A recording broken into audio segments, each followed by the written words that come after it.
は長谷川の72分の1スケール航空自衛隊支援戦闘機三菱 F1 の仮組みを行います。三菱 F1、F2 の前任機ですね。そうそう、現在はすでに退役しているけれど、日本初の国産支援戦闘機として重要な役割を担ってきた機体なのだ。3色迷彩が特徴的で、今見てもかっこいいですよね。自衛隊機としては初めて本格的な迷彩塗装が採用された機体だったのだ。ベースは T2 練習機でしたよね。その通り、複座の T2 から鉱石を撤去してアビオニクスや電子機器室を設け短座化したのだ。なるほど。さらに兵装搭載能力を強化して対艦対地攻撃にも対応できるように改造されたんだ。ハードポイントの増設や 20mm 機関砲の装備ですね。そうなのだ。火器管制装置や後方射撃用電子機器の追加、機体補強や電源の増強、燃料配置の再設計など多岐にわたる改良が施されたのだ。支援戦闘機って言われますけど、具体的にはどんな任務を担っていたんですか？旧来の F86F の一部が言っていた対艦対地攻撃任務を引き継ぎ、いわゆる戦術支援戦闘機として活躍したのだ。対艦攻撃というとどんな兵装が？短中距離の ASM-1 対艦ミサイルやより長射程の ASM-2 を搭載可能だった。ただし ASM-2 の実戦配備は非常に限定的だったようだね。部隊配備はいつからですか？1978年に三沢基地の第3飛行隊に最初の機体が配備されたのだ。その後は？同じく三沢の第8飛行隊や追記基地の第6飛行隊にも展開されたよ。生産数は？全部で77機。そのうち最後の6機は追記基地に配備されていて2006年に退役したのだ。その後は F2 へと引き継がれたわけですね。そういうこと。さて、長谷川のキットはいつ発売されたんですか？1978年に T2 が発売され、翌1979年に F1 が登場したのだ。50年近く前の金型ってことですね。そうなのだ。しかも長らく72分の1スケールでは長谷川製しか選択肢がなく、当時としては唯一無二の存在だったのだ。まさに自動的にベストキットだったわけね。今なら2013年に出たプラッツ製が総合的にベストかもしれないね。大きな違いは？長谷川は凸モールドでプラッツは大モールド。パーツ構成やディテールの密度にも大きな差があるのだ。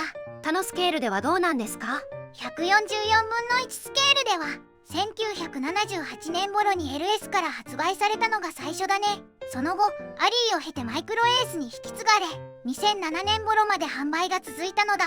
LS といえば144分の1ジェットシリーズの代表格ですもんね。食玩扱いだけど2006年頃には F トイズからもリリースされている。スーパーのお菓子売り場で買えるプラモですね。同じ金型を使ったキットがプラッツからも出ているんだ。なるほどね。面白いところではカナダのホビークラフトからも発売されている。自社では金型を持っていなかったため製造は韓国メーカーに外注していたんだ。企画はカナダ、製造は韓国ってわけですね。さらに同じ金型が後にレベル名義でも流通しているのだ。ところで韓国メーカーってどこでしょうね。エースホビーキットっぽいですが未確認なのだ。48分の1スケールでは1979年に富士見から F1 と T2 が登場している。このシリーズは現在でも再販されているみたいだね。日本の戦闘機シリーズですね。2004年には長谷川からも48分の1スケールで F1 が登場し、翌年には T2 も追加されたのだ。 F1 は航空自衛隊専用機ですから海外メーカーからのリリースは少なかったんですね。その通り、日本メーカーが中心となってラインナップを充実させてきたのだ。では早速パッケージの内容を確認するのだ。お願いします。パッケージイラストは飛行中の三菱 F1 なのだ。背景は青森県のどこかしら。箱の中身はグレーのランナーが5枚、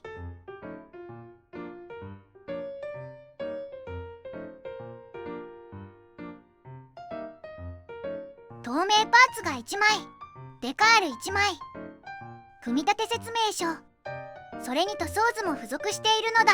マーキングは4種類。第3航空団第3飛行隊84、戦技競技大会出場機。同じく第3航空団第3飛行隊84、戦技競技大会出場機。第3航空団第8飛行隊第8航空団第6飛行隊となる。なるほどね。部品点数は全部で73点。部品点数は結構多いわね。それでは長谷川の72分の1スケール航空自衛隊支援戦闘機三菱 F1 の仮組み始めるのだ。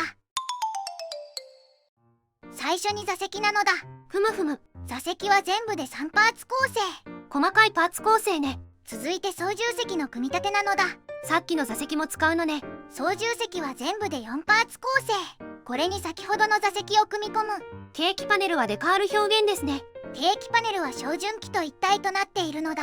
パイロットはついてますね。はい、ついているのだ。次はエアインテークですね。エアインテークは2個組み立てて、それぞれにパーツ構成なのだ。出来上がりはこんな感じね。そうなのだ。次はエンジンですね。エンジンといってもノズル部分のみ。今は切り出して終了なのだ。総発エンジンなので2パーツとなるわけね。次は主翼、水平尾翼、胴体なのだ。いわゆるしの字ですね。最初に胴体の組み立てとなる。ふむふむ。胴体は左右分割で2パーツ構成。操縦席を挟み込んで接着。機種の重りの指定は特になしですね。ここで左右のエアインテークを取り付ける。胴体のモールドはどうでしょうか。凸モールドとなる。この頃の長谷川のスタンダードですね。主翼はどうでしょうか。主翼は1パーツ構成となる。胴体上に貼り付ける構造。主翼のモールドはどうでしょうか。こちらも凸モールドとなる。次は水平尾翼ですね。水平尾翼は左右1パーツずつ胴体に差し込む構造となるのだ。いつもと同じですね。次はクリアパーツや足回りなのだ。ふむふむ。キャノピーは2分割となるので操縦席の開閉選択ができる。本来は後部座席部分となる箇所に部品を取り付けるのね。透明度は問題なさそうです。次は足回りですね。まずは左右の支脚から。支脚は各4パーツ構成なのだ。タイヤと脚本体、それに支脚ね。さらに胴体に接着するカバーもあるのだ。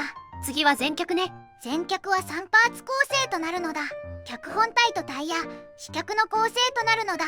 こちらも胴体に取り付けるカバーがありますね。そうなのだ。次は細かいパーツですね。胴体下部にエアブレーキを取り付けて、さらにベントラルフィンも取り付けるのね。最後は吊るし物なのだ。主翼の翼端にはサイドワインダーが取り付けられる。左右なので2発詰めるのね。さらに胴体下に爆弾が吊るせるのだ。マーク82が4発詰めるのね。左右主翼下には増装を吊るせるのだ。ふむふむ。さらに爆弾も吊るせる。マーク82が2発吊るせるわけね。ここはロケット弾ポットとの選択式となるのだ。吊るし物は豊富ですね。では終わりに総評なのだ。今回は長谷川の72分の1スケール航空自衛隊支援戦闘機三菱 F1 の仮組みレビューをお届けしたのだ。仮組みしてみた感想はどうでしたか。部品点数はやや多めだけど組み立てそのものはスムーズで形になるのも早かったのだ。さすがは長谷川といったところなのだ。部品が多いのも吊るしの装備品が充実しているからですよね。その通り。付属の武装や増装、そしてデカール類も比較的しっかり揃っていて実機の姿をある程度再現できるのは大きな魅力なのだ。爆弾を複数搭載できたりミサイルやロケットポットの選択肢もありますね。ただ空対艦ミサイルの ASM-1 が付属していないのは少し残念かな。支援戦闘機としては対艦任務も重要ですからね。そうなのだ。それとパネルラインは凸モールドでしたね。直線が多いので彫り直しの練習台にも向いていると思うのだ。このスケールでは長らく唯一の F1 キットでしたよね。そうなのだ。スマートな機体の雰囲気をしっかりと再現していて古さはあっても魅力は健在だと思う。今ではプラッツからもキットが出ていますね。プラッツ版はオーモールドでハイディテールなのが最大の特徴だけどパーツ点数が多くて価格も少し高めなんだ。気軽に組んで楽しみたい人やお手軽な価格で複数のマーキングを選びたい人にとっては長谷川版もまだまだ選択肢としてありですね。ではでは動画を最後までご視聴していただきありがとうございますなのだ。チャンネル登録と高評価をお願いしますなのだ。次回以降も飛行機プラモデルのレビューを続けていくのだ。ではバイバイ。